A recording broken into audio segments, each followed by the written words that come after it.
Elementos para la existencia y para validez de los actos y contratos. Muchas veces nosotros creemos que los contratos son aquellos documentos solemnes que hay que ir a la notaría, que es necesario contratar un abogado, que se tienen que reunir las partes, firmarlo, en fin, que tienen una cantidad de formalidades que es necesario agotarlo. Eso ocurre para ciertos contratos, pero no para la inmensa mayoría, nada más distinto a ello. Nada más piensen en la cantidad de veces que ustedes celebran contratos sin que sea necesario acudir a ninguna de estas formalidades o solemnidades. Piensen en el contrato de transporte. Ustedes se montan en el bus, en el transporte público y muchas veces sin mediar palabra celebran un contrato. Piensen también cuando ustedes van a una gran superficie, toman el producto que desean comprar, se arriman al cajero y sin mediar palabra también realizan la compra, un contrato regido por el código de comercio. Piensen también cuando ustedes realizan un pedido a través de una plataforma digital. Todos esos son relaciones contractuales y creo que son un buen ejemplo para que identifiquemos una serie de cualidades y características que tienen los contratos. Valga la pena comenzar por quizás lo que es más importante, que son los requisitos para que un contrato exista y una vez exista, pues para que sea válido ese contrato. Dentro de lo que llamamos en la doctrina, es decir, en la literatura jurídica, la jurisprudencia, es decir, los pronunciamientos de las altas cortes, hemos encontrado una serie de características o requisitos para que entonces el contrato exista. El primero es que haya una manifestación de la voluntad de una de las personas que se obliga.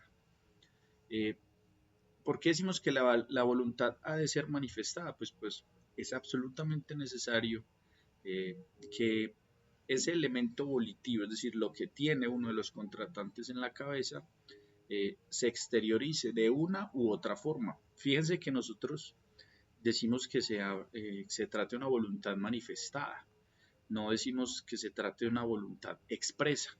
¿Sí? ¿Eso qué significa?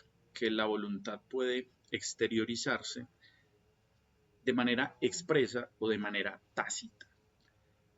Cuando hablamos de que es una manifestación expresa, es cuando la persona, eh, bien sea por escrito o verbalmente o a través de algún tipo de método que permita registrar con exactitud las palabras de la voluntad de la persona, pues lo podamos registrar.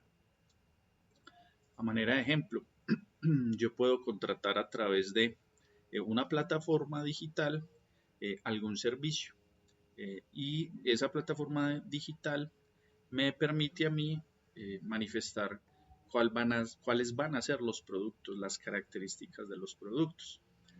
De manera que yo estaré manifestando cuáles son los productos a medida que le estoy dando clic a los que allí se encuentran vistos eh, para efectos de que con quien estoy contratando tenga certeza de qué es lo que yo quiero comprar, por ejemplo. Pero hay momentos en que la voluntad se manifiesta de forma tácita, es decir, sin que haya lugar a una claridad exacta en, en mi intención, pues la otra persona puede inferir que yo tengo la voluntad de celebrar ese contrato. Un ejemplo que me gusta utilizar mucho es cuando nosotros nos encontramos en la calle y extendemos la mano para indicarle a un bus de servicio público de que se detenga. Muchas veces las personas, como les decía, ni median palabra, pagan el valor del, del transporte público y se sientan en una de sus sillas. Fíjense que ahí en ningún momento las personas expresan la intención de desplazarse desde un sitio A hasta un sitio B, ni cuáles son las obligaciones naturales que surgen de ese contrato, pero eso no le quita la validez ni la existencia a ese contrato. De manera pues que la voluntad puede manifestarse de manera tácita, es decir, a través de actos que le permitan concluir o inferir a la persona de su contraparte que esta persona tiene una voluntad en un sentido. Por otro lado, dentro de los requisitos para la existencia está el consentimiento, es decir, claramente la persona que asiente en las condiciones de un contrato, pues tiene que, a través de esa manifestación de la voluntad, consentirlo. Esto cambia bastante en materia de derecho comercial porque en nuestra legislación y nuestra jurisprudencia ha indicado que cuando en una relación contractual hay una parte profesional y hay una parte profana, es decir, una parte que no conoce, no tiene conocimientos especializados sobre una materia, la parte profesional ha de tener los deberes de información y de consejo, al punto que incluso la parte profesional está en la obligación de desaconsejar la adquisición de uno de sus productos cuando considere que su, que su producto no es de utilidad para el consumidor. Pero eso será objeto de profundización en otros videos. Otra cosa que tiene, otro requisito que tiene un contrato para que exista es que haya un objeto, ¿sí? Es decir, que haya una, un, una actividad, un servicio, un producto, una prestación, cualesquiera que sea, eh, en medio de ese contrato. Es decir, no puede ser un contrato que no tenga, para que nazca la vida jurídica, que no tenga un objeto, no tiene sentido. Y por otro lado, otro de los requisitos para que exista un contrato es el seguimiento de las formalidades previstas por la ley para ciertos tipos de contrato. Ya hablaremos un poco más de eso, así como el objeto y la causa en los requisitos para la validez. Estos últimos tienen por primer requisito, están en un orden arbitrario, no obedecen a ningún tipo de escala jerárquica, pero la capacidad es claramente necesaria para efectos de que un contrato sea válido. Como nos encontramos en un curso de derecho societario, es importante identificar y aclarar que la capacidad, especialmente en materia societaria, tiene que ver con las facultades que tienen los representantes legales de las empresas para celebrar ciertos tipos de actos. No es infrecuente encontrarse con que los certificados de existencia y representación de las compañías, los estatutos de las compañías limiten a los representantes legales a celebrar actos de ciertas cuantías. Por ejemplo, el representante legal solo estará facultado para celebrar contratos que vayan hasta 25 salarios mínimos. Eso es importante. Cualquier contrato que exceda esa cuantía, entonces podría ser atacado por efectos de no reunir los requisitos de validez ese acto como tal. Por eso es una recomendación que siempre hacemos a nuestros clientes, verificar cuáles son las limitaciones que tienen los representantes, no solo los legales, sino los demás con quienes se tienen tratativas o conversaciones para efectos de cualquier contrato o acto que se vaya a celebrar. Otro requisito para la validez es que no haya vicios y uno se pregunta, bueno, ¿qué tipos de vicios puede llegar a tener un contrato? En Colombia existen tres categorías de vicios. Uno es el dolo, es decir, la intención de inferir daño, la intención positiva de inferir daño. Y cuando nos referimos a positivas, la intención vuelta a realidad de causar un daño. El error, es decir, el error en el objeto de las cosas. Por ejemplo, yo estoy queriendo comprar un reloj de oro y pues la contraparte, sabiendo que yo lo que busco es un reloj de oro, si él me lo vende haciéndome creer a mí que el objeto es de oro, a unas sabiendas de que yo lo buscaba que lo que buscaba era de oro, pero no lo es, ese contrato entonces estará viciado por un error.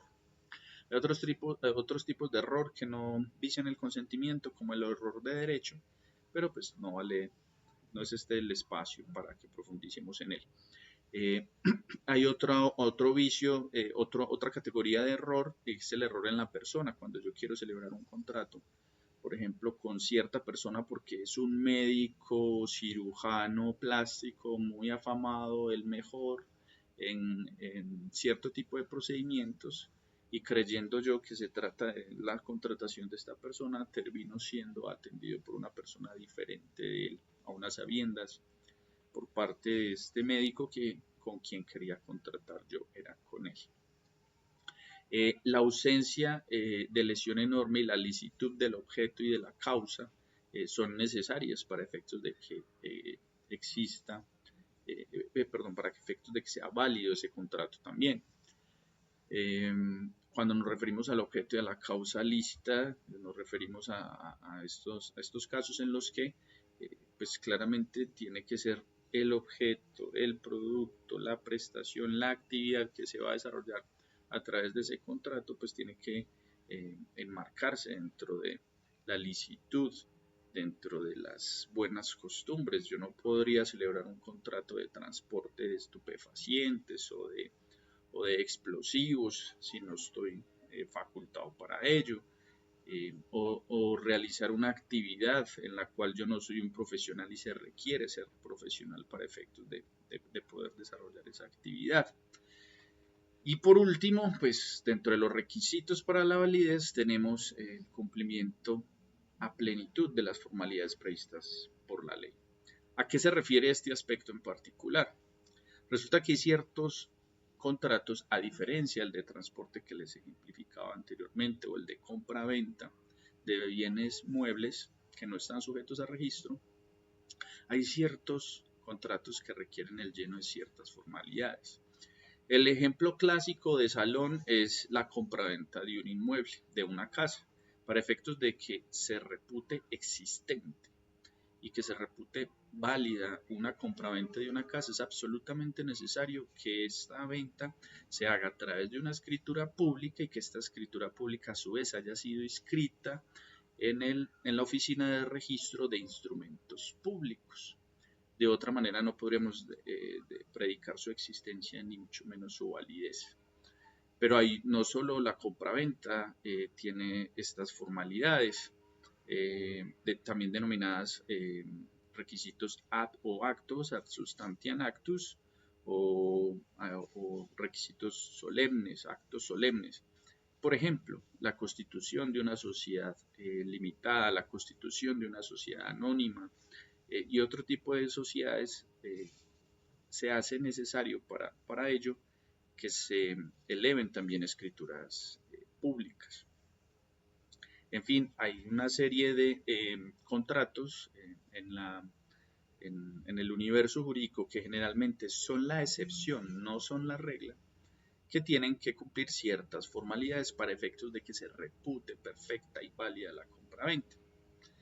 Vale la pena también aclarar, porque eso es de mucho interés, que hay ciertos actos que tienen unas formalidades, pero que no son la sustancia del acto, que no los hacen inexistentes o no los hacen inválidos, como son la compraventa de automotores, de motocicletas, de motonaves, de automóviles, que requieren también un registro en las oficinas correspondientes, por ejemplo en el tránsito, y que aunque no se haya hecho el denominado traspaso, no significa que no exista o no haya existido esa compraventa. Lo que pasa es que ese registro tiene efectos ad probationem, es decir, tienen la facultad de probar en cabeza de quién está la titularidad de un bien de estos muebles, pero no significa que su ausencia haga inexistente o inválido el contrato.